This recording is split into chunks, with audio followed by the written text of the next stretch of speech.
Shalom.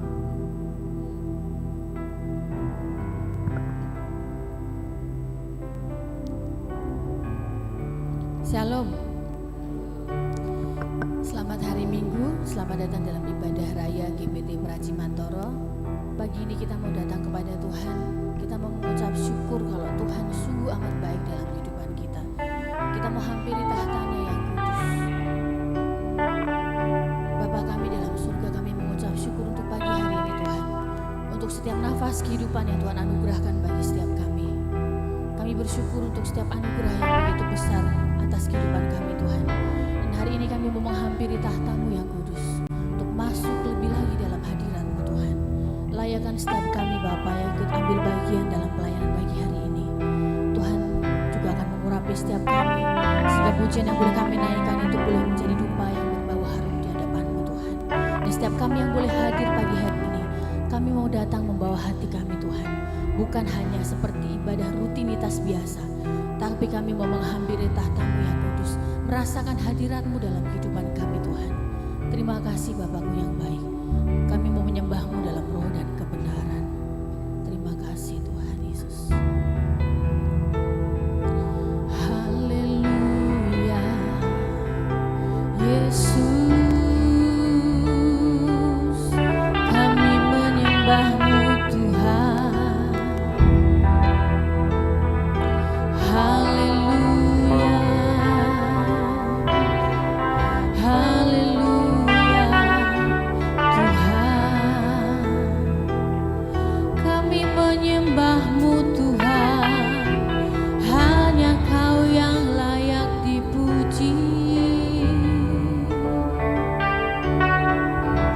Terima kasih Tuhan.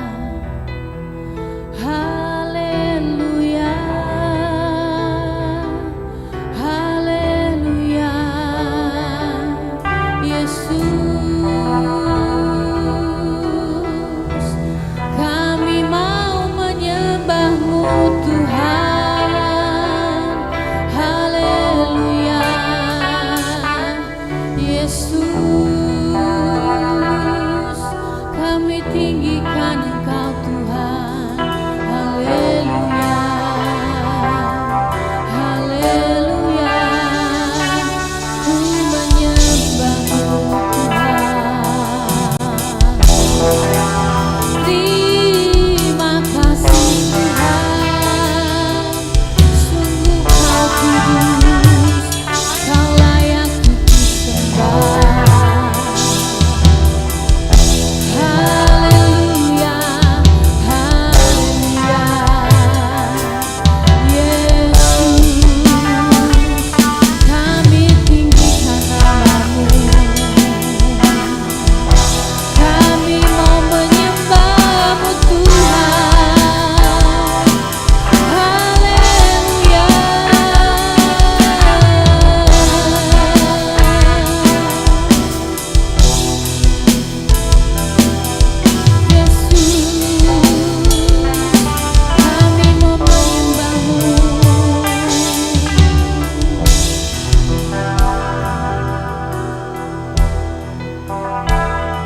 menyembah Engkau dalam roh dan kebenaran.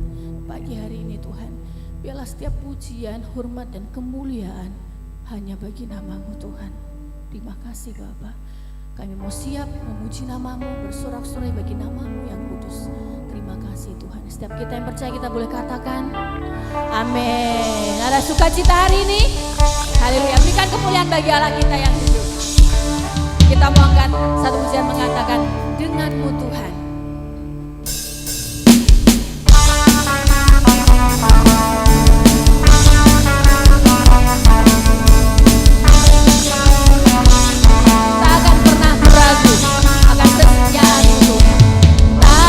Pernah ku ragu akan kesetiaan-Mu, Kau pegang hidupku sepenuh jiwaku, sepenuh jiwaku. Ku yakin dan percaya Kau tuntun langkahku. Yesus Kaulah Raja, Yesus Kaulah Raja dalam hidupku. Untuk selamanya Tuhan, sumber kekuatan, kuasa-Mu tercurah bagiku senantiasa. Haleluya, ku tak berjalan dari kemuliaan sampai kemuliaan selamanya. Haleluya, dari kemuliaan hingga kemuliaan sama dengan Tuhan. Katakan tak pernah ragu Tuhan Yesus. Tak pernah ku ragu akan kesetiaan-Mu, Kau pegang hidupku sepenuh jiwaku, sepenuh jiwaku. Ku yakin dan percaya Kau tuntun langkah. Katakan Yesus Kaulah Raja, Yesus Kaulah Raja dalam hidupku. Berkuasa percaya untuk selamanya. Hanya Kau Tuhan, sumber kekuatan, kuasa-Mu tercurah bagiku senantiasa. Dengan-Mu Tuhan, ku tak berjalan dari kemuliaan sampai kemuliaan. Hanya Kau Tuhan, sumber kekuatan, kuasa-Mu tercurah bagiku senantiasa. Dengan-Mu Tuhan, ku tak berjalan dari kemuliaan sampai kemuliaan. Katakan hanya Kau Tuhan, hanya Kau Tuhan, sumber kekuatan, kuasa-Mu tercurah bagiku senantiasa. Dengan-Mu Tuhan, ku tak berjalan dari kemuliaan sampai kemuliaan, dari kemuliaan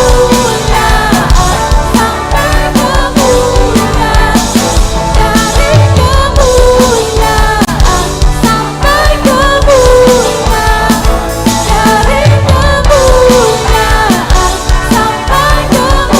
kemuliaan selamanya.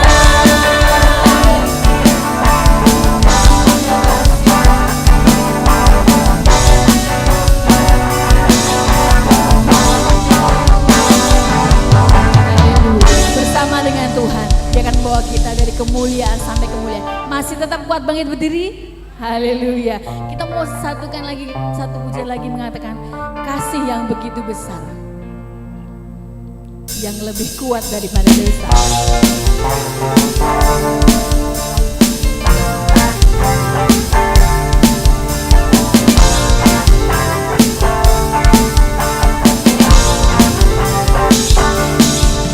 Kasih yang begitu besar, lebih kuat dari dosa.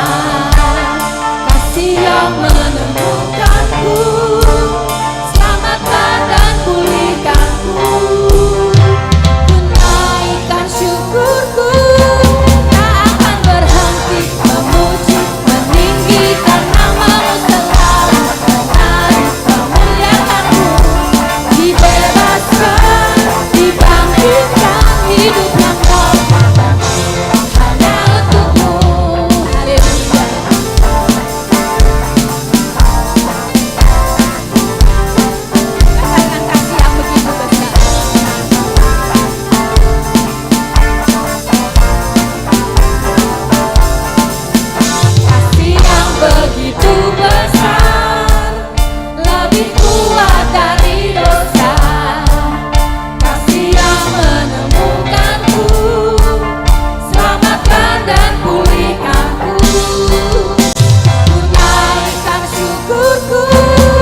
Tuhan Yesus. Setiap beban persoalan yang kita hadapi, kita percaya bahwa ketika kita datang kepada Tuhan, ada kelegaan yang Tuhan berikan bagi setiap kita. Sebentar kita akan berikan yang terbaik bagi Tuhan. Kita akan persiapkan persembahan kita. Saya mohon untuk Ibu John Edi pimpin kita dalam doa persembahan.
dapat menabur dan memberkati kita. Datanglah ke bait-Nya dengan hati bersyukur.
hidupku dan karya tanganmu. tersanjung karena semua yang baik dalam hidupku, itulah karyamu.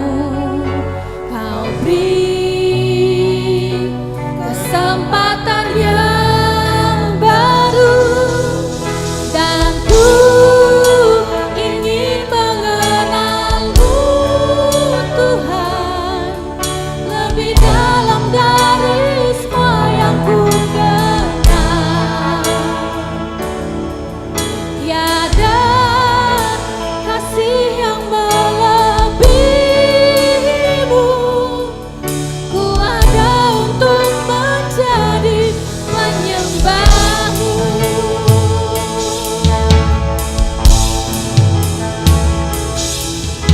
Bila ku buka mataku dan lihat wajahmu, ku terkagum. Bila ku lihat hidupku dan karya tanganmu, ku tersanjung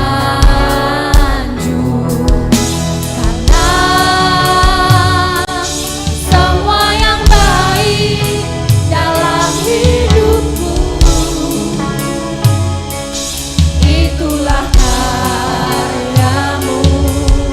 Kau beri kesempatan yang baru, dan ku ingin mengenalmu Tuhan lebih dalam dari semua yang ku kenal. Tiada kasih yang melebihimu, ku ada untuk menjadi penyembahmu, dan ku ingin mengenalmu Tuhan lebih dalam dari semua yang ku kenal. Tiada kasih yang melebihimu, ku ada untuk menjadi penyembahmu, ku ada untuk menjadi penyembahmu, ku ada untuk menjadi penyembahmu.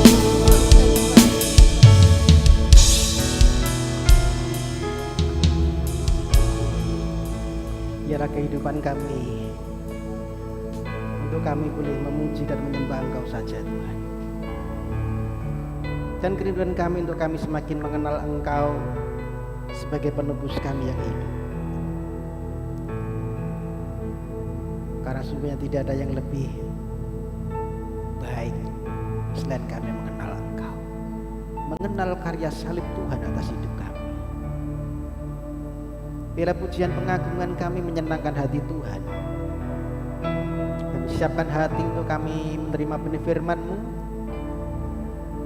Beracara Roh Kudus supaya kami boleh mengerti kebenaran firman-Mu dan bahkan dimampukan untuk melakukannya.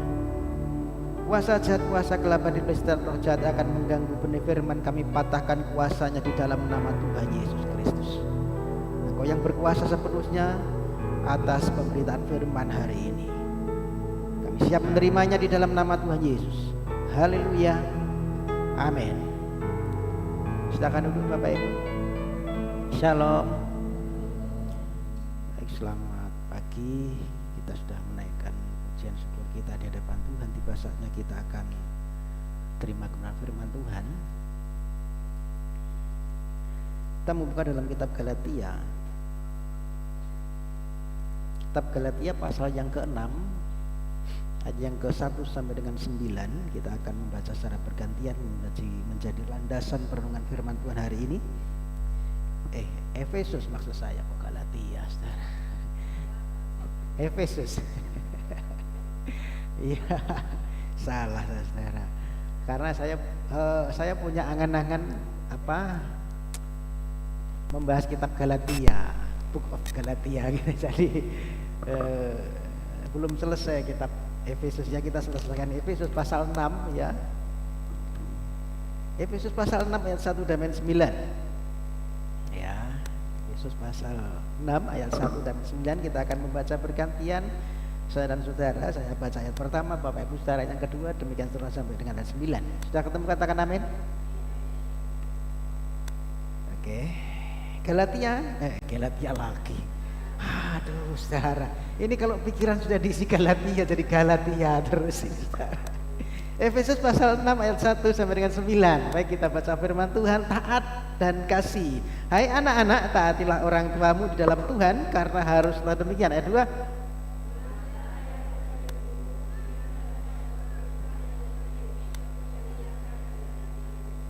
Supaya kamu berbahagia dan panjang umurmu di bumi. 4.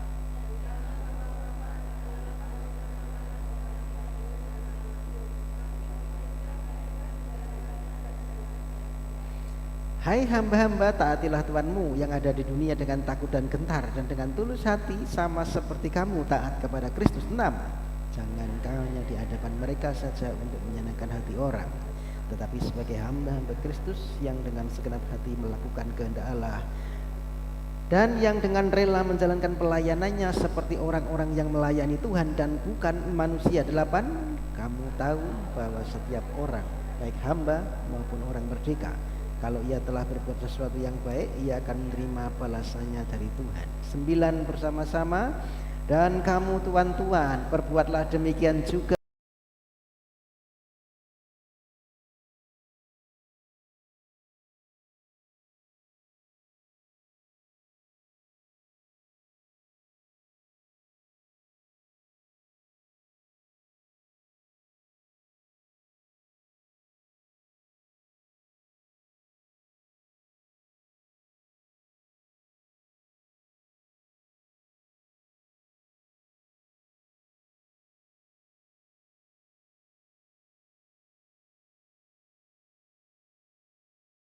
Bagaimana kehidupan kita di rumah maupun kehidupan kita di tengah-tengah lingkungan kerja kita. Maka renungan hari ini, firman Tuhan hari ini, saya mengambil satu tema, bercahaya di rumah dan di tempat kerja. Saudara, tempat yang paling sulit untuk hidup sebagai orang yang beriman kepada Kristus itu bukan di gereja. Tempat yang paling menantang adalah di rumah dan di tempat pekerjaan kita. Karena di situ siapa kita sebenarnya itu ditunjukkan. Ketika kita ada di rumah, ketika kita ada di tempat kerja, di lingkungan kita, disitulah kita terlihat, saudara. Maka kalau pengen tahu siapa sebenarnya kita, siapa sebenarnya orang itu, jangan hanya lihat di gereja. Kalau di gereja semua tampak baik, betul? Karena semua berkata haleluya gitu. Puji Tuhan kalau di gereja, saudara. Semua tampak baik, malaikat semua, saudara.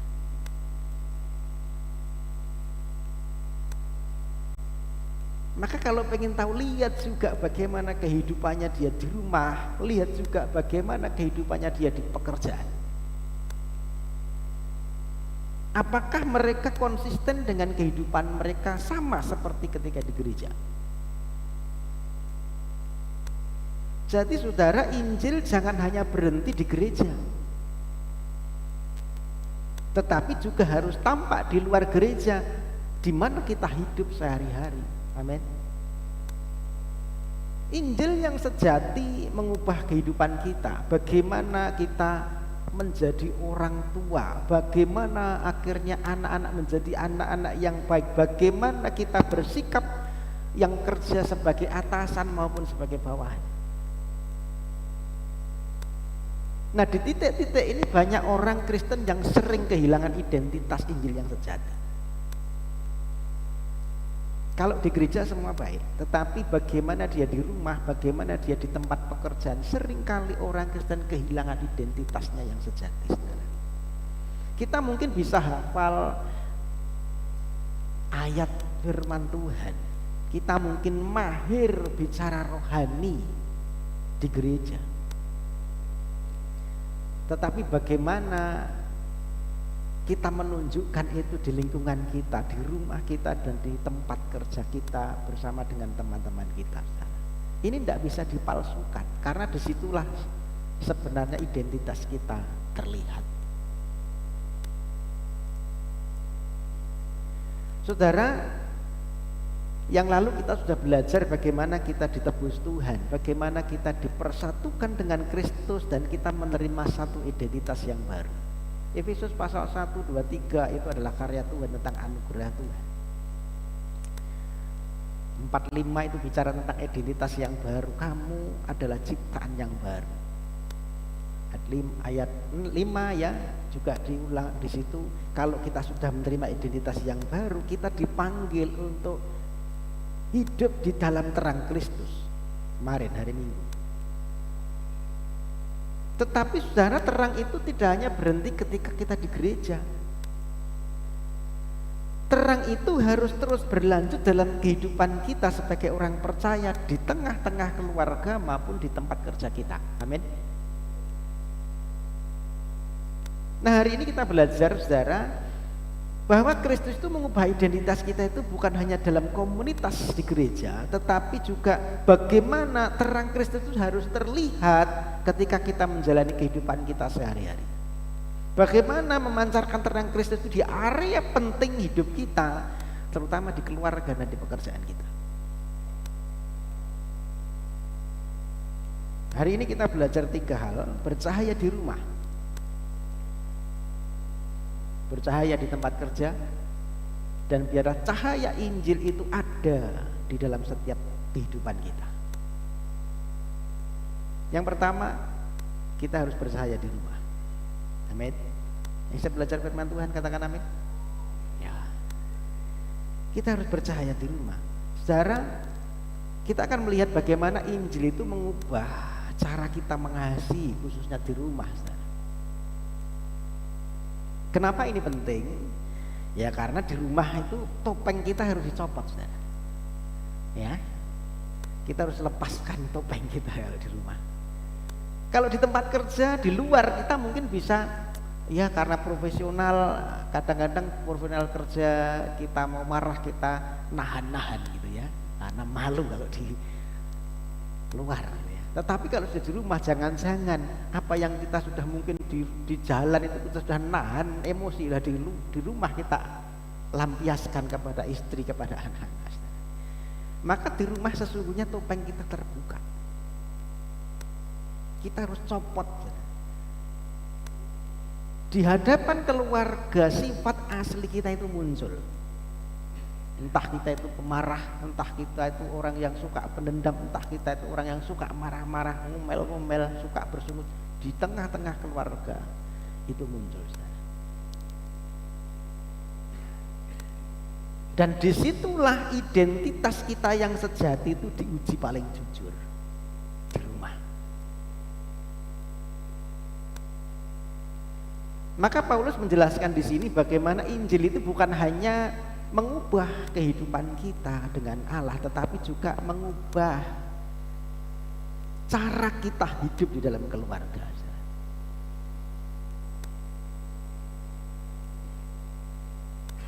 Efesus pasal 6 ayat 1 sampai dengan 3, hai anak-anak, taatilah orang tuamu di dalam Tuhan, karena haruslah demikian. Hormatilah ayahmu dan ibumu, ini adalah satu perintah yang penting seperti yang nyata dari janji ini, supaya kamu berbahagia dan panjang umurmu di bumi. Saudara, ada 2 perintah di sini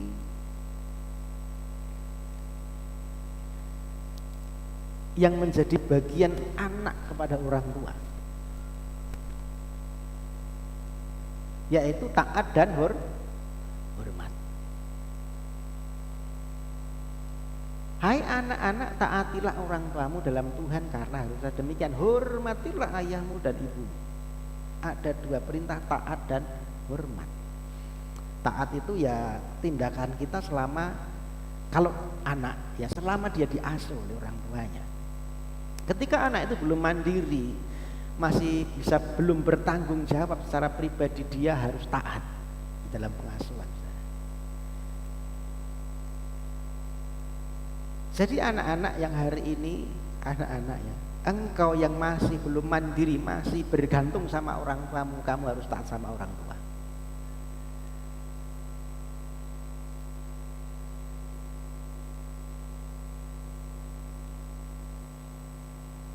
Kemudian hormat. Hormat adalah satu sikap hati yang berlaku seumur hidup. Kalau taat ini mungkin kalau kita sudah lepas, saya sudah berkeluarga, ya, kemudian orang tua saya mungkin memberikan satu pendapat yang tidak sesuai dengan pendapat saya boleh tidak taat. Apalagi kalau itu mungkin bertentangan dengan firman, yaitu sudah keluar dari keyakinan pribadi kita, bisa kita mungkin tidak taat. Tetapi yang namanya hormat itu wajib. Bahkan terhadap orang tua yang mungkin kita merasa orang tua itu gagal, orang tua itu mungkin mengecewakan kita. Yang namanya hormat itu wajib. Hormat itu bukan harus setuju, saudara. Tetapi menunjukkan respek kita atas posisi mereka sebagai alat anugerah Tuhan. Amin. Meskipun kita tidak setuju dengan pendapatnya, tetapi hormat itu adalah sikap hati.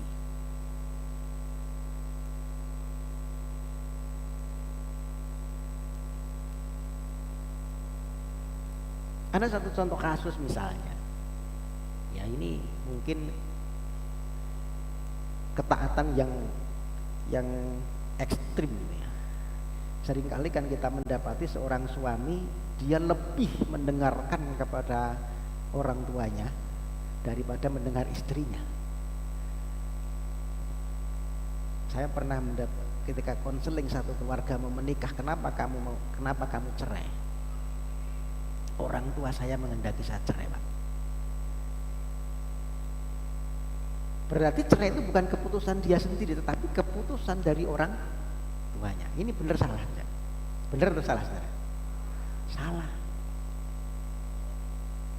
Taat tidak harus seperti itu. Ini ekstrim. Tapi hormat tetap. Ini sudah melanggar prinsip firman Tuhan. Firman Tuhan berkata laki-laki harus keluar dari orang tuanya, meninggalkan ayah ibunya dan bersatu dengan istrinya. Mereka jadi satu keluarga yang benar. Jadi orang tua tidak bisa cawe-cawe memutuskan kamu harus cerai, dan ini sudah melanggar identitas dan panggilan pribadi seorang suami dalam satu keluarga. Tetapi saudara, kita perlu menghormati tanpa harus kehilangan identitas kita. Amin. Mengasihi tanpa harus tunduk yang membabi buta seperti tadi. Hormat kepada orang tua adalah satu cerminan kita hormat kepada Bapa kita yang sejati. Maka Bapak Ibu Saudara yang masih punya orang tua, hormati orang tua. Amin. Anak-anak, hormati orang tua. Kita mungkin ya yang kita sudah mandiri, yang tidak bergantung sama orang tua, bisa tidak taat karena mungkin keputusan yang keluar dari panggilan kita. Tetapi hormat itu harus.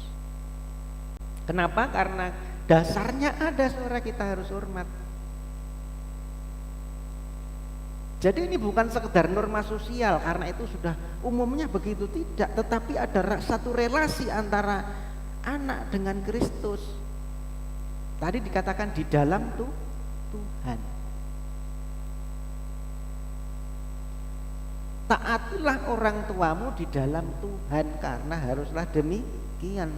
Bahkan Paulus itu mengutip di ayat berikutnya, itu dikutip dari kitab Keluaran pasal 20 ayat 12. Hormatilah ayahmu dan ibumu supaya lanjut umurmu. Saudara, ada janji umur panjang. Saudara, kalau bicara umur panjang ini bukan cuma bicara secara biologis kita umurnya panjang, tetapi bicara satu kualitas hidup yang diberkati Tuhan. Amin. Jadi hidup kita berkualitas. Saudara, dunia modern seringkali mengajarkan dan memperlihatkan anak-anak yang membangkang. Ya kan, tidak hormat, bahkan dia memberontak sama orang. Ketika seorang anak Kristen hidup dengan ketaatan dan penghormatan, itu menjadi satu kesaksian. Amin. Kalau kita ya yang mungkin sekarang masih jadi anak, orang tua kita masih hidup, ketika kita punya sikap hormat, ini adalah satu kesaksian yang baik di tengah-tengah keluarga. Maka yang anak-anak hormati orang tua bukan hanya ketika disuruh, tetapi juga saat mungkin tidak terlihat oleh orang lain, tetap hormat. Ketaatan dan hormat seorang ke anak kepada orang tua adalah bentuk tanggung jawab iman, ya, karena haruslah demikian. Itu tanggung jawab iman kita, saudara, sebagai orang percaya. Ini cerminan iman kita.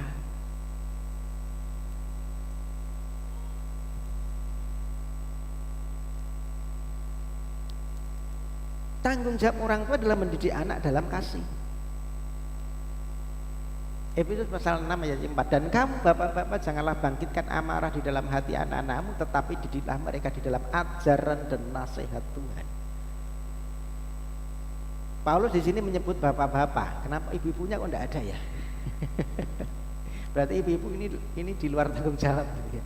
Saudara, ini berkaitan dengan konteks pada waktu itu zaman Paulus, saudara. Ya, antara hamba dan tuan itu, ya, itu adalah satu konteks budaya Romawi kuno.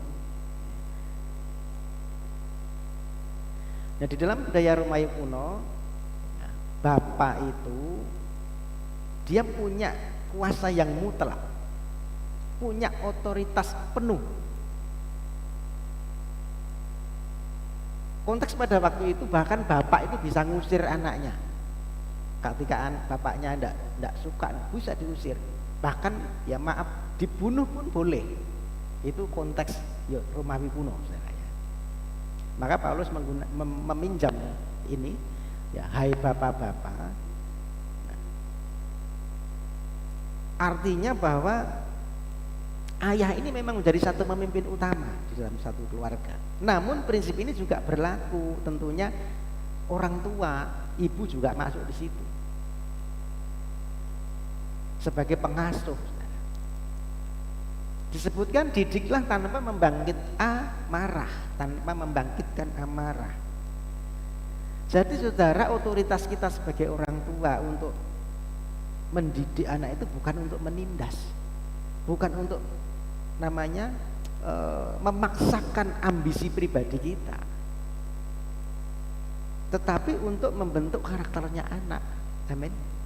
Karena anak ini titipan Tuhan. Saudara, kalau menitipkan barang yang punya, ya, kita itu punya tanggung jawab untuk menjaga, merawat dengan baik. Betul. Suatu saat kita kembalikan kepada yang punya, kan.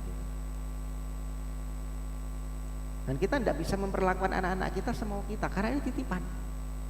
Tanggung jawab kita adalah mendidik dalam kasih, sesuai dengan ajaran dan nasihat Tuhan. Maka ya jangan bangkitkan amarah mereka. Artinya jangan dengan keras tanpa kasih, jangan bersikap tidak adil, pilih-pilih kasih, jangan menuntut berlebihan tanpa pengertian. Seringkali kan orang tua memaksakan, kamu harus sekolah misalnya, harus ini, harus itu, kamu harus jadi ini, jadi itu, sesuai dengan kemauan orang tuanya. Tidak bisa. Ini anak akan dipenuhi luka dan amarah.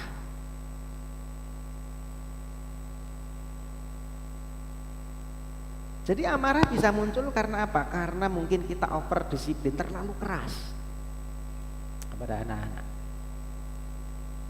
menghukum tanpa empati. Kalau tidak setuju, tidak sesuai, pokoknya pukul, ya. Atau mungkin kita perlakukan dengan kasar, kata-kata kasar keluar dari mulut kita untuk anak-anak kita. Ini terlalu keras. Atau mungkin kalau begini hasilnya anak-anak akan pasti terluka, akan simpan amarah Dan ini mempengaruhi karakternya, saudara. Atau mungkin kita terlalu permisif, terlalu memanjakan. Opo-opo dikei. Ya kan, karena saking sayangnya, alasan kasih, alasan sayang, apapun minta kasih tanpa kita mendidik dengan baik. Kalau begitu dia akan jadi anak yang manja, saudara. Anak-anak akhirnya kebablasan, bebas tanpa batasan.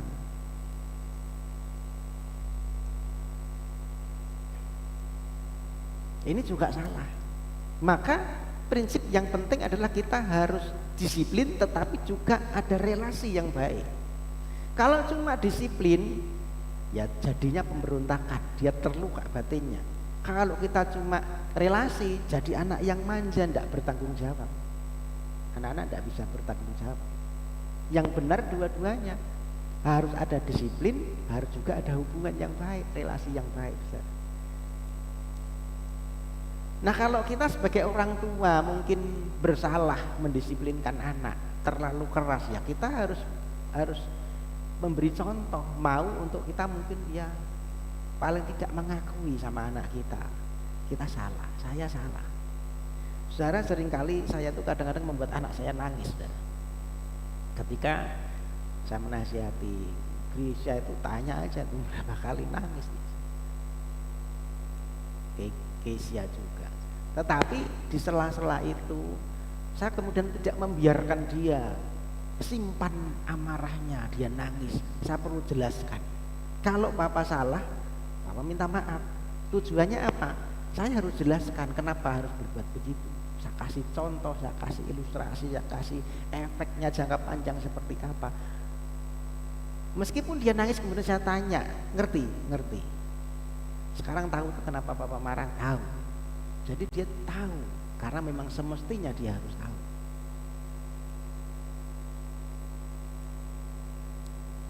Kalaupun kita bersalah, ya maaf. Mungkin tadi terlalu kasar, tadi terlalu keras. Tetapi harus tahu tujuannya apa. Itu namanya disiplin, tetapi juga ada relasi, ada hubungan yang baik. Jadi anak-anak tidak menyimpan amarah. Dia disadarkan karena memang demikianlah seharusnya kita berjalan dalam firman Tuhan. Amin. Itu tanggung jawab orang tua, saudara. Dengan ajaran dan nasihat Tuhan disebutkan. Bukan dengan ajaran dunia, tetapi berdasarkan firman bagaimana kita mendidik. Didiklah seorang anak itu menurut jalan yang patut baginya. Ada satu peribahasa begitu ya, satu kata-kata. Tetapi pastikan engkau sendiri ketika mendidik engkau juga berjalan di jalan itu. Saudara, seringkali kita mendapati yang ada itu kemunafikan. Kita berkata kepada anak kita A, sementara apa yang kita lakukan adalah B. Artinya apa yang kita katakan tidak sesuai dengan apa yang kita contohkan. Kita mesti ngerti, saudara, anak-anak itu belajar lebih banyak dari apa yang kita perbuat daripada apa yang kita katakan. Bisa ngerti? Anak-anak lebih banyak mencontoh dari apa yang kita lakukan, yang kita perbuat daripada apa yang kita ucapkan, daripada kata-kata kita. Nah, seringkali kan kita sebagai orang tua hanya bisa berkata-kata, kamu harus begini, kamu harus begitu, sementara kita tidak memberikan contoh. Nak, kamu harus rajin ke gereja ya. Baik ya nasihatnya. Sementara orang tuanya ngomong kamu harus rajin ke gereja, tapi sementara orang tuanya, hari ini kita libur dulu ya, piknik dulu. Mentolerir sesuatu. Anak menyerap ini, oh ternyata kalau urusan dengan Tuhan itu bisa ditoleransi. Ngerti ya? Itu kata-kata kita tidak sesuai dengan perbuatan kita.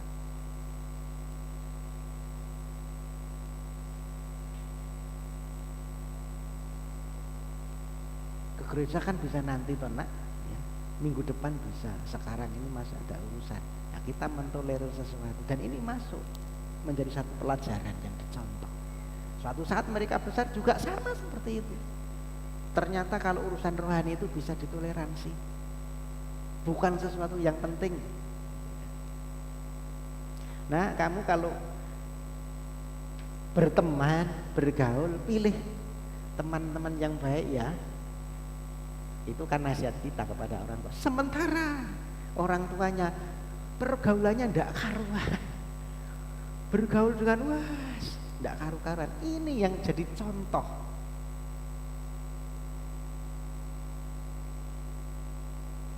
Apa yang kita perbuat, apa yang kita lakukan itu lebih mudah diserap, lebih mudah dicontoh daripada yang kita ucapkan. Jadi saudara, kalau kita mengajar mendidik anak bukan hanya sekedar supaya mereka patuh, tetapi supaya mereka dewasa. Amin. Jadi tujuannya bukan sekedar mereka patuh supaya mereka sopan, supaya mereka penampilannya rapi, supaya mereka ada sesuatu yang dianggap taat sama orang tua. Bukan hanya itu, tetapi lebih kepada mereka dewasa secara rohani, supaya mereka memiliki hikmat, supaya mereka mampu memilih yang benar dan yang salah tanpa harus ada aturan. Jadi ajarkan bukan hanya membentuk perilakunya, tetapi bentuklah hatinya. Amin. Bentuklah yang di dalam.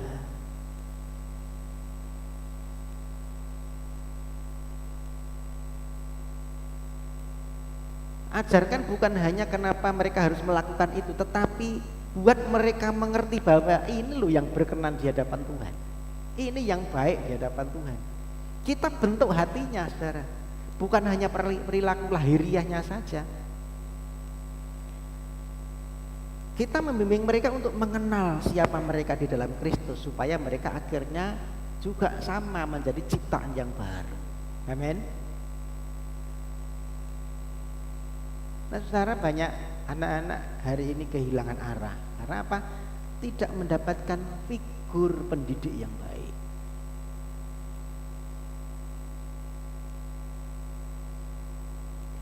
Ya, ketika orang tua Kristen membesarkan anak dengan kasih, dengan disiplin dan teladan rohani, itu akhirnya menjadi terang, saudara, bagi dunia yang gelap, bagi dunia yang penuh dengan kekerasan, bagi dunia yang penuh dengan ketidakpedulian.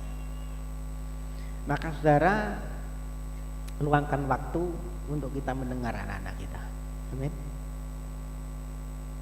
Disiplinkan mereka dengan kasih, bukan dengan kemarahan. Berikan teladan yang penting, bukan hanya kita berkata-kata, karena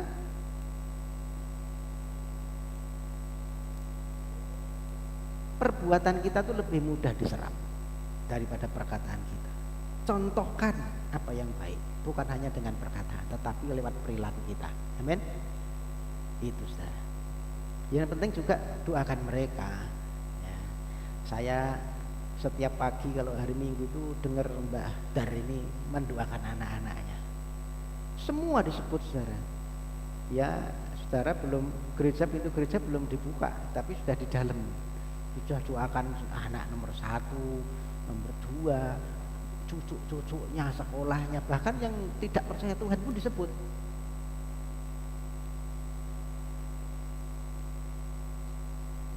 Doakan juga mereka.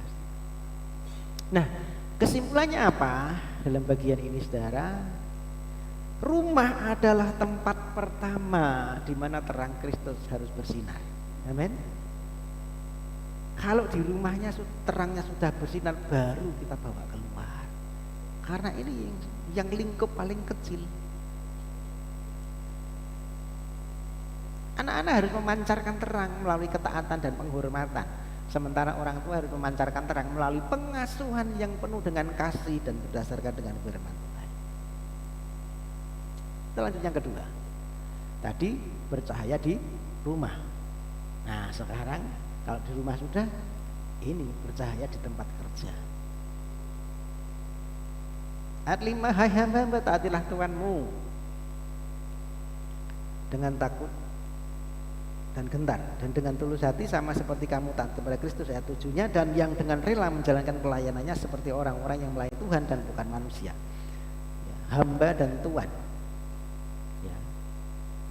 Dalam dulu memang sistemnya perbudakan, saudara ya, hamba dan tuan. Namun prinsip ini diterapkan dalam hubungan kerja modern juga bisa, antara karyawan dan atasan, antara bawahan dan pemimpin. Nah, bagian ini apa yang kita pelajari, bahwa pekerjaan kita apapun itu adalah mandat ilahi. Tadi disebutkan hamba-hamba di tempat kerja harus taat sama seperti taat kepada Kristus, betul? Nah, Rasul Paulus di sini menyamakan pekerjaan kita itu dengan pelayanan kepada Tuhan. Dikatakan ketika kita melakukan itu, anggap itu juga sama seperti melayani Tuhan, bukan melayani manusia. Nah, saudara, seringkali kan kita itu memisahkan. Ada dunia sekuler, ada dunia rohani gitu ya. Nah, kita membagi. Kalau dunia rohani itu ya yang pelayanan Pak, urusan gereja, pelayanan, urusan misi, urusan ya pokoknya yang berhubungan dengan gereja itu rohani Pak. Tetapi kalau yang sekuler, misalnya kita kerja baik di kantor, baik kita dagang, baik kita mungkin kerja di pabrik ikut orang, baik mungkin kita buka restoran, buka toko, buka warung dan sebagainya, itu dunia yang berbeda Pak, jangan dicampur. Kan kita seringkali begitu, saudara. Dipisah. Ada yang dunia sekuler, ada yang dunia rohani. Maka orang berkata jangan dicampur yang agama dengan yang bisnis. Agama ya agama, yang bisnis ya bisnis, kan gitu. Nah, Efesus ini yang kita baca barusan ini memberikan satu penegasan bahwa Allah terlibat dalam setiap pekerjaan kita sehari-hari. Bukan hanya dalam pelayanan gerejawi, saudara. Apapun pekerjaanmu, apapun peranmu, lakukanlah itu seperti untuk melayani Tuhan. Saudara perhatikan dalam teks tadi beberapa kali sebutkan hamba, ya Paulus berkata hai hamba-hamba kan gitu. Ya konteksnya memang Paulus berbicara kepada budak-budak pada waktu itu. Satu pekerjaan yang dianggap rendah. Tetapi ia mengatakan bahwa pekerjaan mereka adalah pelayanan bagi Kristus. Pekerjaan hamba-hamba ini loh, yang budak-budak ini dianggap sebagai pelayanan sebagai. Artinya pekerjaan yang dianggap rendah di dunia ternyata sangat mulia di hadapan Tuhan. Amin. Apapun pekerjaan kita, saudara, semua itu tidak rendah di hadapan Tuhan. Kalau kita diberi pekerjaan hari ini, maka lakukanlah itu seperti untuk Tuhan. Amin. Supaya kita bercahaya. Tidak ada pekerjaan yang terlalu hina, saudara, atau rendah.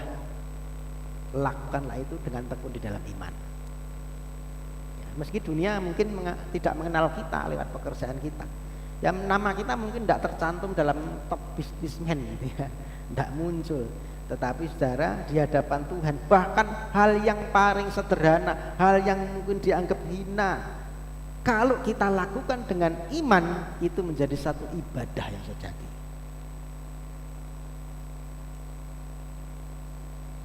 Jadi saudara, di sini kita akhirnya mengerti bahwa pekerjaan itu ternyata bukan hanya alat untuk kita cari nafkah, tetapi bagian daripada kita memelihara mandat yang ilahi.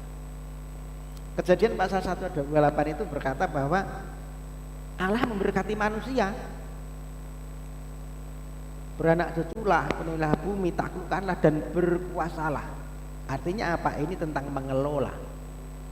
Tentang apa? Tentang mengusahakan. Jadi saudara, Tuhan itu menghormati semua pekerjaan, dan yang penting bukan dosa ya, bukan pekerjaan mencuri merampok, bukan. Ya, tetapi pekerjaan yang membawa satu kebaikan itu Tuhan menghargai dan menghormati. Semua pekerjaan yang dilakukan manusia adalah bagian dari providensi Tuhan, campur tangan Tuhan atas bumi, saudara. Saudara minum susu itu dari mana? daripada susu sapi, ya kan? Berarti dari mana? Dari peternak. Ya, dari peternak sapi kan gitu ya. Bukan langsung dari langit Tuhan ngasih susu kan ini. Artinya di providensi Tuhan. Tuhan tuh pakai peternak untuk supaya kita bisa menikmati susu setiap hari gitu ya. Semuanya butuh kerja secara, entah petani, entah jadi tukang bangunan, entah itu jadi programmer di perusahaan, entah itu ya pemilik UMKM, apapun lah ya. Semua adalah alat Tuhan. Saudara yang jualan makanan, bagaimana Anda memuliakan nama Tuhan? Lewat makanan. Bukan berarti terus kemudian makanannya dibentuk salib gitu ya. Makanannya dibentuk salib, dijual dalam seperti, oh enggak itu, tetapi buat yang terbaik makanan ini. Lakukan itu seperti kamu lakukan untuk Tuhan. Kan gitu. Dan itu disebut pelayanan kepada Tuhan, saudara. Apa yang kita lakukan sekarang ini, kita itu seperti memberikan satu cicipan kepada orang di dunia ini. Ini loh pemerintahan Kristus.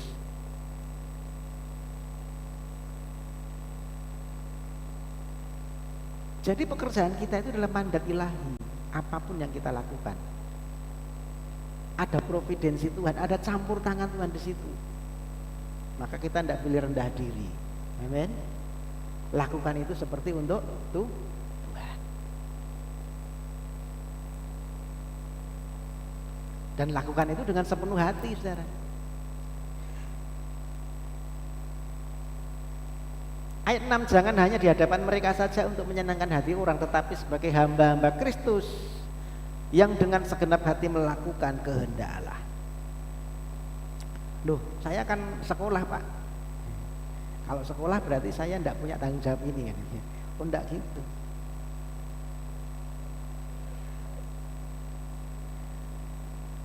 Kan saya bukan pekerja, kan masih sekolah. Ingat yang masih sekolah ya, belajar itu adalah pekerjaan. Belajar itu pekerjaan.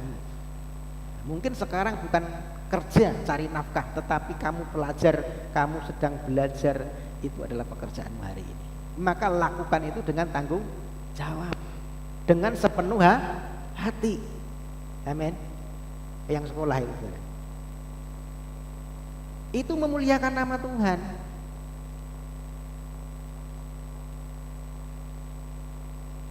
Belajar dengan rajin, dengan jujur, dengan setia, itu memuliakan nama Tuhan. Ya. Layanilah dengan senang hati. Ya, kata layani di sini berasal dari daulos, ya, bahasa aslinya doulos, bahasa Yunaninya. Artinya hamba. Kalau bicara hamba, artinya ini bicara tentang menyembah. Penyembahan, artinya kerja kita, apa yang kita lakukan itu adalah ibadah. Amin. Ya kita tidak harus jadi apa, bukan seperti supervisor gitu ya. Kita bekerja bukan supaya dilihat bos ya, atau seperti kalau hanya untuk manusia ya hasilnya ala kadarnya, saudara. Tetapi kalau kita sadar bekerja ini seperti untuk Tuhan, kita akan melakukannya dengan sukacita dan melakukan yang terbaik, pasti, saudara. Karena prinsipnya lakukan itu seperti untuk Tuhan, pasti ya terbaik. Ya meskipun mungkin yang kerja punya atasannya itu apa ya, semena-mena, kejem mungkin gitu ya, tetapi tetaplah bekerja dengan sepenuh hati. Angel ya. Tetapi ini perintah Tuhan, bekerjalah dengan sepenuh hati karena Tuhan. Karena ayat 8 berkata, setiap orang yang bekerja akan menerima balasannya dari Tuhan, saudara. Ini janji Bapa, ya. Upah yang sesungguhnya itu bukan dari manusia, tetapi dari Tuhan. Ayat 8 ya, Efesus 6 ayat 8. Kita bekerja adalah bagian untuk melayani Tuhan. Maka identitas kita bukan dari pekerjaan kita, tetapi dari apa yang Kristus sudah lakukan dalam hidup kita di kayu salib. Karena itu bekerjalah untuk memuliakan nama Tuhan. Kalau begitu Pak, berarti saya tidak harus pelayanan di gereja, tidak perlu lagi pelayan di gereja. Oh tidak gitu, saudara ya. Pekerjaan di dunia adalah bagian dari misi kita, untuk kita jadi terang. buat lingkungan kita. Tetapi pelayanan di gereja ini juga penting. Karena apa? Gereja ini yang membentuk kita, untuk kita dilatih, untuk kita diasah, untuk kita dibekali dengan benih firman mana yang benar, dan kemudian untuk mengutus kita keluar. Melayani di gereja ini yang membentuk karakter kita, saudara, supaya kita ketika kita bekerja di sekuler di dunia, kita menghidupi Kristus di mana kita pun kita berada. Amin. Karena kita punya dasarnya. Maka saudara, di bagian ini apa yang kita simpulkan, tempat kerja adalah ladang misi kita, di mana terang Kristus harus bersinar.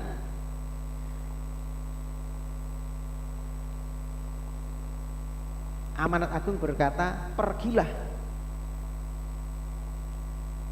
ke seluruh dunia, Yudea, Samaria, dan sampai ke ujung bumi. Ya kan, beritakanlah Injil yang ini. Tetapi saudara, ini juga pergilah. Kemana biasa kamu pergi? Di mana ladang misi kita? Ya di dalam pekerjaan kita. Ketika saudara mungkin di warung, ketika saudara mungkin di pasar, ketika anak-anak di sekolah, maka disitulah ladang misi kita. Amin. Disitulah kita harus menjadi terang yang mencerminkan Kristus. Orang harus bisa lihat Kristus dalam hidup kita. Amin. Tempat kerja adalah ladang misi kita, saudara. Ladang misi yang nyata. Ya, kita harus memancarkan terang lewat kerja kita, dengan jujur, dengan rajin, tulus, seperti untuk Tuhan, dan bertanggung jawab itu kepada Tuhan. Maka dengan cara ini saudara, Yesus dikenal bukan hanya lewat kata-kata, tetapi Yesus dikenal lewat sikap dan tindakan kita. Amin.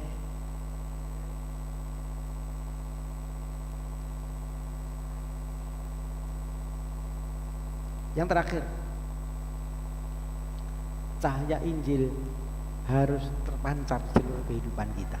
Saudara, kita tadi sudah melihat rahasia Rasul Paulus ya, tentang bagaimana kita mengasihi di tengah-tengah keluarga, bagaimana peran anak, bagaimana peran orang tua, bagaimana kita juga berperan dalam pekerjaan kita.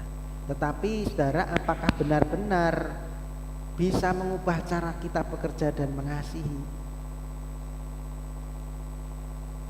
Apa yang bisa mengubah cara kita mengasihi dan bekerja? Ya, ini bukan cuma sekedar aturan, tetapi bukan cuma sekedar motivasi juga, tetapi kasih dari surga, kasih Bapa. Kekuatannya di sini, saudara. Kita ini butuh Injil. Makanya Rasul Paulus di tengah-tengah nasihatnya ayat 6 dan 7 itu dia menyisipkan dasar Injil di situ. Jangan hanya bekerja baik di hadapan bos untuk menyenangkan hati manusia, tetapi sebagai hamba-hamba Kristus yang dengan segenap hati melakukan kehendak Allah, dengan rela menjalankan tugas seolah-olah kita melayani Tuhan, bukan melayani manusia. Ini dasar Injilnya.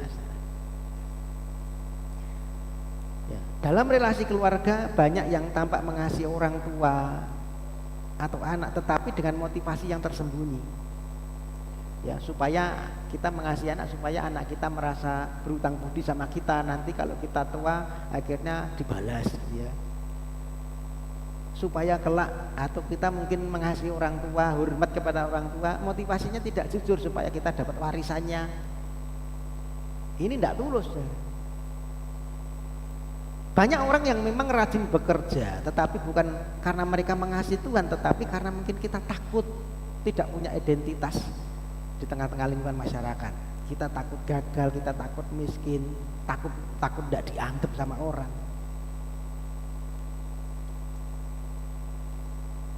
Mari kita koneksikan ini dengan Injil.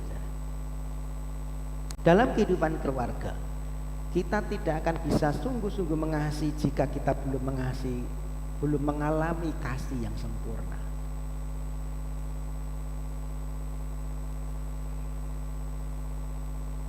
Ya mungkin kita memanjakan anak supaya karena nanti takut ditolak sama anak kita. Ya. Kita mendisiplinkan terlalu keras karena takut kita mungkin nanti dianggap gagal. Akhirnya kita menyimpan kepahitan terhadap orang tua. merasa kurang dicintai. Nah, ini menjadi akar masalah. Akar masalah apa? Identitas yang belum pulih. Nah, sebelum kita menjadi orang tua yang sehat, sebelum kita bisa menghargai orang tua kita dengan tulus, kita harus terlebih dahulu tahu siapa diri kita di hadapan Tuhan. Adopsi sebagai anak Allah adalah anugerah tertinggi dari Injil. Kita diadopsi menjadi anak Allah melalui apa? Karya salib.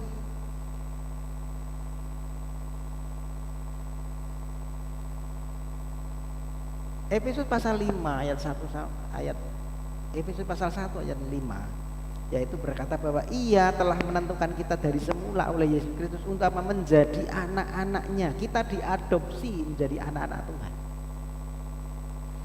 Bagaimana kita menjadi anak-anak Allah? Lewat karya salib, saudara. Kristus anak Allah yang sejati. Ya, di salib harus berseru, Allahku, Allahku, mengapa engkau meninggalkan aku?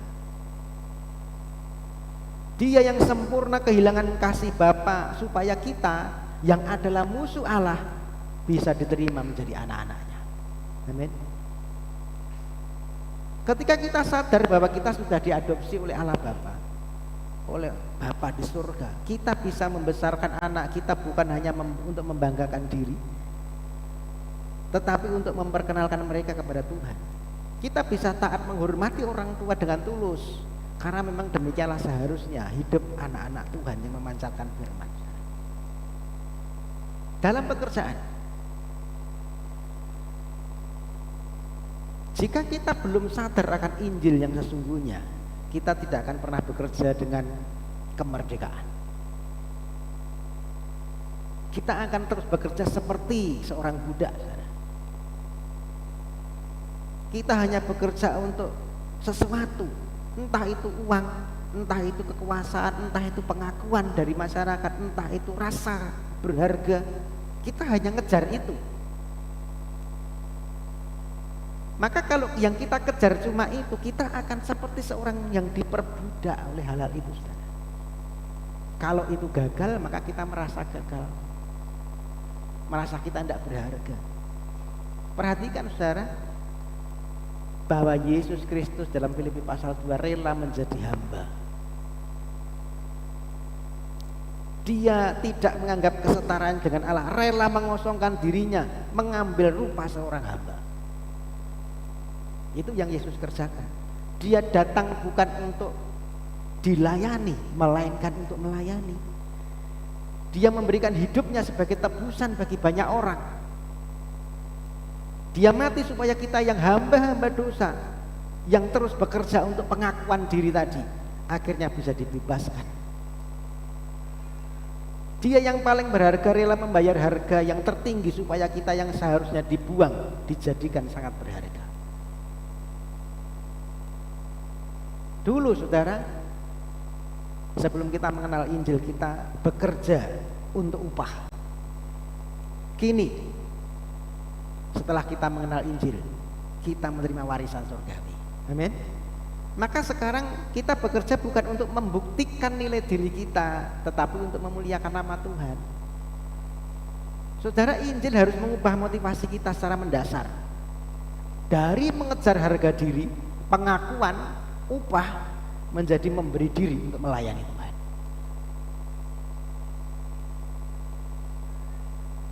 Amin. Maka dengan demikian kita akan bisa bercahaya di tengah-tengah pekerjaan kita. Disitulah identitas kita yang sesungguhnya. Kalau di gereja semua baik, saya percaya semua baik. Tidak ada di gereja yang mungkin berkata kotor, tidak ada di gereja berkata kotor. Tidak ada di gereja yang mungkin mau marah-marah dan sebagainya. Oh, itu jamnya salah ya? Waduh, saudara. Kenapa saya lihat jam itu, saudara? Dari tadi saya perhatikan jam itu terus. Mati ternyata. Istri saya kasih kode jamnya. Kok baru jam 10 lewat 5. Oke, ya saudara, kita akan akhiri, saudara. Pemain musik bisa maju ke depan. Kita siapkan untuk melanjutkan satu pujian, yang lagu terakhir, pujian terakhir, Bila Ku Buka Mataku, ya, mengenal Tuhan. Saya minta tolong dibantu untuk menyanyikan pujian ini. Tapi sebelum kita tutup, saya akan bacakan refleksi buat kita, ditampilkan. Ya, yang terakhir saya. Bisa ditampilkan refleksinya buat kita. Sebagai orang tua, apakah kita membesarkan anak demi nama baik, demi pengakuan kita atau demi pencitraan kita? Sebagai anak, apakah kita tunduk dan hormat karena ekspektasi keluarga atau hanya yang lain? Atau karena kita mengasihi Tuhan? Apakah kita bekerja dengan hati sebagai budak, seperti budak yang dituntut, atau kita bekerja demi memuliakan nama Tuhan? Nah, ini yang menjadi refleksi kita. Puji Tuhan, Tuhan Yesus memberkati. Renungkan di rumah saudara, supaya kita bisa bercahaya baik di rumah maupun di tempat kerja kita. Amin. Puji Tuhan berkati. Bila ku buka mataku, karya tangan ku terkagum. Bila ku lihat hidupku dan karya tangan ku tersanjung. Dan semua yang baik dalam hidupku, itulah di kesempatan yang baru, dan ku ingin mengenalmu Tuhan lebih dalam dari semua yang ku kenal. Tiada kasih yang melebihimu, ku ada untuk menjadi penyembahmu. Kenaikan dari awal bilang buka mataku. Nah, Bapak Ibu bangkit berdiri.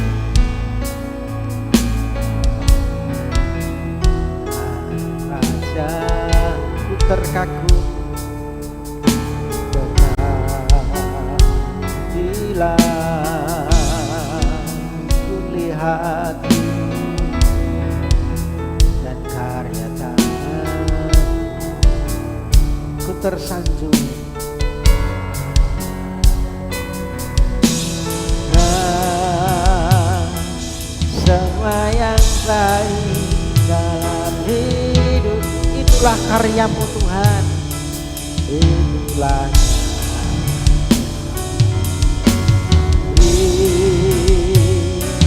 kesempatan yang baru, dan ku ingin mengenalmu Tuhan lebih dalam dari semua yang ku kenal.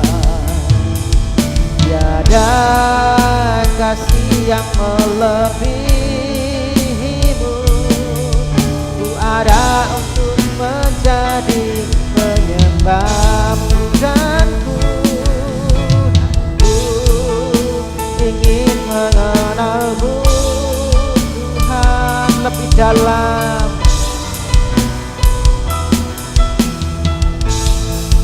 Tiada kasih yang melebihimu,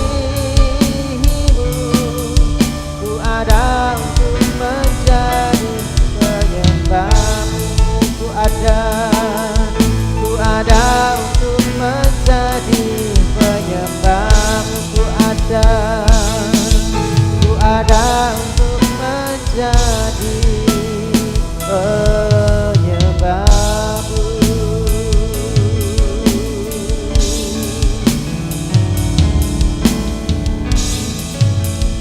Terima kasih Tuhan, kami ingin lebih mengenal Engkau, karena Engkau sudah memberi yang terbaik dalam kehidupan kami. Kami ingin menjadi penyembah Tuhan di dalam setiap hidup kami. Kami mau menjadi terang Tuhan. Kami mau terus bercahaya di tengah-tengah kehidupan keluarga, di tengah-tengah kami bekerja, di dalam masyarakat dimanapun kami berada. Karena sesungguhnya disitulah identitas kami dilihat orang. Mampukan setiap kami Tuhan menghidupi Injil, menghidupi Kristus yang sudah memberikan satu teladan yang baik, yang sudah memberikan segalanya atas hidup kami. Engkau sudah memberikan teladan bagaimana Engkau mengasihi kami. Maka biarlah kami juga mengasihi keluarga kami. Bagaimana Engkau tunduk dan taat, mengosongkan diri menjadi hamba. Demikianlah juga kami Tuhan. Biarlah kami mengabdikan diri kami dalam pekerjaan kami seperti kami melakukannya untuk Tuhan. Berkati kami semua yang sudah menerima benih firman ini, meteraikan di hati kami, mampukan kami untuk menjadi pelaku firman, sehingga nama Tuhan dipermuliakan dimanapun kami ditempatkan. Sebab sesungguhnya disitulah ladang misi kami, untuk kami boleh menjadi terang Kristus, menjadi saksi Kristus dimanapun kami berada. Terima kasih Tuhan. Dalam nama Tuhan Yesus kami menaikkan doa ini. Haleluya. Amin. Silakan dulu Bapak Saudara. Baik, saya akan berikan pengumuman untuk jadwal ibadah kita satu pekan ke depan. Hari Rabu nanti ada doa puasa tempat jam 9 sampai dengan selesai. Kamis nanti ibadah rumah tangga atau persekutuan rumah tangga Permata di tempatnya Pak Toga kayaknya. Ya, siap Pak ya? Oke, Pak Toga ada? Oh iya, ya. Oke, saya sudah mata saya itu kalau jangkauannya sudah jangkauannya tidak begitu luas. Ya, jadi hari Kamis nanti tempatnya Pak Toga di Blindas. Hari Jumat ada Jumat ceria, anak-anak dibekali dengan firman Tuhan ya. Makanya ini ya, jangan hanya mendidik mereka dengan aturan, tetapi bentuk hatinya. Bagaimana bentuk hatinya? Dengan firman. Amin. Maka antar mereka anak-anak kita untuk dibekali dengan benih firman. Oke, hari Sabtu ada ibadah muda remaja youth ya. Silakan yang youth berkomunitas yang baik ya, sehingga semakin bertumbuh di dalam Tuhan dan melayani Tuhan. Akhirnya dipakai Tuhan. Masa depan yang baik pasti Tuhan sudah sediakan. Amin. Kita ketemu kembali hari Minggu di tempat ini jam 9 sampai dengan selesai. Saya mengundang Bapak Ibu Saudara bisa kembali hadir bersama kenalan rekan saudara, anak istri, semua keluarga silakan diajak. Kita bersama-sama bertumbuh, sama-sama kita dipersiapkan Tuhan untuk menjadi mempelai Tuhan dan menjadi saksi Tuhan. Amin. Puji Tuhan, yang boleh saya sampaikan menjadi pengumuman kita akan akhiri ibadah pagi hari. Saya mohon bangkit berdiri kembali, kita akan akhiri dalam doa berkat. Bapak surgawi, Bapak yang baik, yang kami muliakan dalam nama Tuhan Yesus, kami bersyukur kepadamu. Engkau sudah menyertai rangkaian ibadah kami awal sampai pada akhirnya. Biarlah pujian, pengagungan kami menyenangkan hati Tuhan. Korban syukur kami boleh menjadi dupa yang harum di hadapan-Mu. Firman-Mu menjadi satu pegangan yang memperkokoh iman kami dan membentuk iman kami supaya kami makin dibentuk Tuhan. Kami makin dipersiapkan Tuhan menjadi saksi Tuhan, menjadi terang Tuhan yang bercahaya dimanapun kami berada. Dan mampukan setiap kami untuk melakukan firman-Mu ya Tuhan. Berdoa untuk setiap umat-Mu yang sudah datang pagi hari ini, mungkin datang dengan segala kelemahan tubuh dan Kau jamah sembuhkan di dalam nama Tuhan Yesus Kristus. Setiap kelemahan tubuh, sakit, penyakit apapun disembuhkan Tuhan. Yang susah Tuhan hibur, yang lemah berikan kekuatan yang baru untuk bangkit kembali. Yang dalam pemulihan Tuhan pulihkan dengan sempurna. Kami berdoa yang tidak bisa hadir juga memberkati mereka. Berdoa untuk Pak Parto, Bu Parto begini, Bu Markamah, Bu Carik. Berdoa untuk Bu Parti, Pak Dianto, Pak Sukaria, Pak Frans, siapapun yang dalam pemulihan karena kelemahan tubuh Tuhan, pulihkan dengan sempurna. Yang usia lanjut berkati kesehatan, panjang umur, damai sejahtera, perlindungan, penyertaan Tuhan. Yang sekolah berkati hikmat kepandaian daripada Tuhan, masa depan yang baik, masa depan yang penuh dengan pengharapan. Yang merindukan pekerjaan, buka jalan, beri pekerjaan. Yang merindukan pasangan hidup, beri pasangan hidup yang sepadan daripada Tuhan. Apapun pergumulan umat-Mu Tuhan, Engkau Allah yang siap menolong kami, membuka jalan di hadapan kami. Ada pertolongan Tuhan yang tepat pada waktunya. Terima kasih Bapak. Kami juga berdoa untuk bangsa negara kami, berkati bangsa kami, supaya bangsa ini dalam kendali Tuhan. Setiap para pemimpin bangsa kami dari pusat sampai dengan tingkat daerah, dari Pak Presiden, Wakil Presiden, para menterinya, gubernur, bupati, camat, kepala desa, RT, memberikan mereka hikmat daripada Tuhan, roh takut akan Tuhan. Mereka menjalankan tugas mereka dalam kendali Tuhan. Jauhkan bangsa kami dari teror, dari kerusuhan orang-orang berniat jahat. Apa yang tidak datang daripada Tuhan kami tolak, kami patahkan kuasa di dalam nama Tuhan Yesus. Biar kehendak-Mu saja yang jadi atas bangsa kami. lawat kota kami Wonogiri, Racimantoro, Romo dan sekitar di mana kami tinggal. Biar lawatan Tuhan terjadi, jiwa-jiwa boleh dimenangkan untuk Tuhan. Pakailah gereja menjadi saksimu, terutama di tempat ini di mana kami beribadah, gereja Bethel Tabernakel yang dari sangat Pracim gereja menjadi gereja yang bertumbuh kualitas, bertumbuh kuantitasnya, menjadi saksi Tuhan, namamu dipermuliakan. Pelayanan malaikat boleh terjadi di gereja ini, mimpi-mimpi penglihatan menyatakan, dan kerinduan kami Tuhan curahkan roh pertobatan untuk Sawan, Setayu, Prasiman sekitarnya. Tempat ini menjadi tempat di mana umat berjumpa dengan Tuhan, boleh mengalami lawatan Tuhan dan dibentuk Tuhan. Terima kasih Bapak. Sebentar kami pulang, kami percaya pulang dengan berkat-berkat-Mu. Engkau sudah memberkati kami, memberkati sawah ladang kami, memberkati pekerjaan kami, apa yang kami kerjakan dengan tangan kami dibuat Tuhan berhasil. Engkau yang akan membawa kami semua naik dan tidak turun menjadi kepala dan bukan ekor. Engkau memberkati rumah tangga kami, Engkau memberkati ketika kami keluar dari rumah kami, ketika kami masuk kembali ke dalam rumah kami pun kami ada dalam berkat-berkat Tuhan. Bapak Ibu Saudaraku yang kekasih, angkatlah tangan, pandanglah ke surga dan terimalah berkat yang terbaik daripada Tuhan. Tuhan Yesus memberkati engkau dan melindungi engkau. Tuhan Yesus menyinari engkau dengan wajahnya dan memberi engkau kasih karunia. Tuhan Yesus menghadapkan wajahnya kepadamu dan memberi engkau damai sejahtera. Terimalah berkat yang terbaik, berkat Bapa, cinta kasih Tuhan Yesus Kristus dan persekutuan Roh Kudus menyertai hidup kita hari ini sampai selama-lamanya, sampai Maranatha, sampai Tuhan datang kedua kalinya. Di dalam berkat nama Tuhan Yesus Kristus, setiap kita yang percaya diberkati. Mari sama-sama katakan amin. Bapa, terima kasih. Bapa, terima kasih. Bapa di dalam surga, Bapa di dalam